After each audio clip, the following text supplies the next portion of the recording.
सर्वांना माझा संप्रेम नमस्कार आणि सर्वात महत्त्वाचे म्हणजे या महाभयानक संकटाच्या काळातही आपल्या देशाच्या सेवेसाठी तत्पर असलेल्या सर्व व्यक्तींना मी वंदन करतो। मित्रांनो, आजकाल असं म्हणतात की जिथे हे मस्तक नतमस्तक व्हावं अशा नमस्काराच्या जागा हल्ली कमी होत चालल्या आहेत, पण ज्यांचं नाव ऐकतात हे मस्तक नतमस्तक झाल्याशिवाय राहत नाहीत त्या मासाहेब राजमाता जिजाऊ। कोट्यावधी देवांची कोट्यावधी मंदिरं असतील, कोट्यावधी देवांची कोट्यावधी मंदिरं असतील, पण त्यांची पूजा मात्र फार कमी माणसं करतात। अरे पण ज्या राजाचं एकही मंदिर नाही पण कोट्यावधी माणसं ज्यांची पूजा करतात ते जानते राजे छत्रपती शिवाजी महाराज। ये संभार मर सकता है लेकिन कभी बेईमान नहीं हो सकता, ते छत्रपती संभाजी राजे। या तीनही देवांच्या विचारांना अभिवादन करून मी कुमार किरण रामदास गवळी आजच्या वक्तृत्व स्पर्धेचा विषय मांडत आहे, मला समजलेले छत्रपती संभाजी महाराज। मित्रांनो, होय, आपल्या हिंदवी स्वराज्याचे दुसरे छत्रपती छत्रपती संभाजी महाराज। तेच संभाजी महाराज जे अवघ्या 9 वर्षाचे असताना आलमगीर औरंगजेब बादशाहच्या दरबारी गेले होते। तेच संभाजी महाराज जे अवघ्या 9 वर्षाचे असताना त्यांच्या जिवंतपणे त्यांच्या निधनाची अफवा पसरवून शत्रूपासून वाचवण्यासाठी जिवंतपणे या हिंदवी स्वराज्याच्या युवराजांचे पिंडदान करावे लागले होते।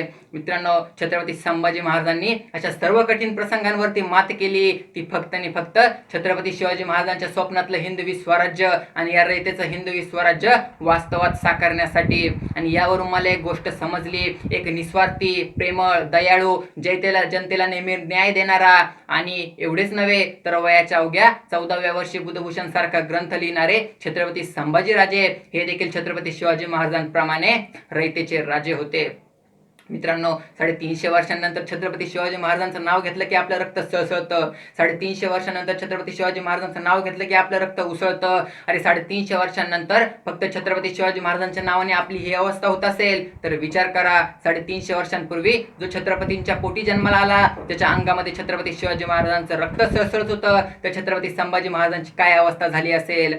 शिवरायांचं रक्त जिजाऊंचे संस्कार आणि पाठीशी तुळजा भवानी, शिवरायांचं रक्त जिजाऊंचे संस्कार आणि पाठीशी तुळजा भवानी। अरे विचार करा त्या संभाजीची काय असेल जवानी, अरे विचार करा त्या संभाजीची काय असेल जवानी। एका हातात तलवार आणि एका हातात लेखणी, एका हातात तलवार आणि एका हातात लेखणी, मर्दानी सौंदर्याची आदाजाची देखणी। अरे पाहून अशा राजाला होई काळजाचं पाणी पाणी, अरे विचार करा त्या संभाजीची काय असेल जवानी, अरे विचार करा त्या संभाजीची काय असेल जवानी।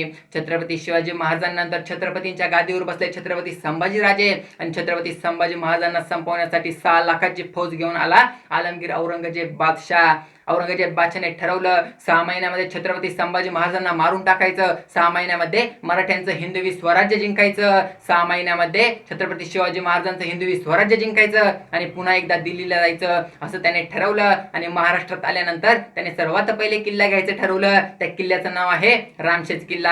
आता हा रामशेज किल्ला नाशिकच्या दिंडोरी तालुक्यामध्ये, या किल्ल्याच्या आजूबाजूला कुठे डोंगर नाही, दऱ्या नाही, अगदी सपाट मैदानी भूप्रदेश, हाच किल्ला घ्यायचा आणि विजयाला सुरुवात करायची असं औरंगजेब बादशाहने ठरवलं। आणि या किल्ल्याची संपूर्ण माहिती असणारा शहाबुद्दीन फिरोज जंग अर्थात शहाबुद्दीन खान, त्या शहाबुद्दीन खानाला बोलावलं। शहाबुद्दीन खानाला सांगितलं, शहाबुद्दीन तुला रामशेज किल्ला घ्यायचा आहे, गड अगदी सोपा आहे, गेल्या वेळी आम्ही अर्ध्या तासात जिंकला होता, त्या गडावरती त्यांचे फक्त 600 मावळे आहेत, त्या 600 मावळ्यांच्या हातात ढाल आणि तलवारीशिवाय दुसरं काहीच नाही। अरे हा आलमगीर बादशाह तुला 40,000ची सेना देतो, घोडदळ देतो, पायदळ देतो, माणिक मोती पाहिजे ते देतो, सांग तू तो किल्ला किती वेळात जिंकशील। शहाबुद्दीन खानाने सांगितलं, आलमगीर बादशाह आपण दिवसात 5 वेळेस नमाज पडतो, पहिला नमाज तुमच्या समोर पडेल, दुसरा नमाज पडायच्या आत किल्ला घेईन आणि तिसरा नमाज पडायला तुमच्या समोर येईल।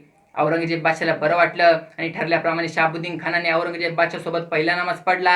औरंगजेब बादशाह त्याची वाट बघू लागला, तिसरा नमाज झाला, चौथा नमाज झाला, 5वा नमाज झाला। अरे 1 दिवस गेला, 2 दिवस गेले, 1 आठवडा गेला, 2 आठवडे गेले, 1 महिना गेला, 2 महिने गेले, 1 वर्ष गेलं, 2 वर्ष गेले, मोगलांना रामशेज जिंकताच आला नाही, कारण की त्या रामशेज किल्ल्यावरती त्या 600 मावळ्यांसोबत लढत होता तो छत्रपती शिवाजी महाराजांसारख्या वाघाचा छावा म्हणजे छत्रपती संभाजी महाराज।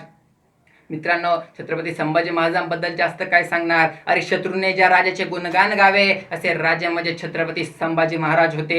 आज 350 वर्षांनंतर सुद्धा छत्रपतींनी जे केलं होतं ते आज करणे काळाची गरज आहे। 350 वर्षांपूर्वी छत्रपतींनी काय केलं होतं, झोपलेल्या मावळ्यांना गदा हलवून खडकेने जागे केलं, जे खडकेने जागे झाले त्यांना धडकेने उभं केलं, जे धडकेने उभे झाले त्यांना दना चालायला लावलं, जे दना चालते झाले त्यांना फणाफणा पळायला लावलं, फणाफणा पळणाऱ्यांच्या खांद्यावरती फडफडणारं स्वराज्याचं निशाण दिलं, स्वराज्याचं निशाण फडफडत होतं, मावळा धडपडत होता, तारे मावळचं धड पडलं, पण त्यानं धडपड सोडली नाही, म्हणून एवढं मोठं हिंदवी स्वराज्य उभं राहिलं. मित्रांनो, शेवटी जाता जाता एकच सांगेन, तुमचं आमचं नातं काय. जय जिजाऊ, जय शिवराय. धन्यवाद.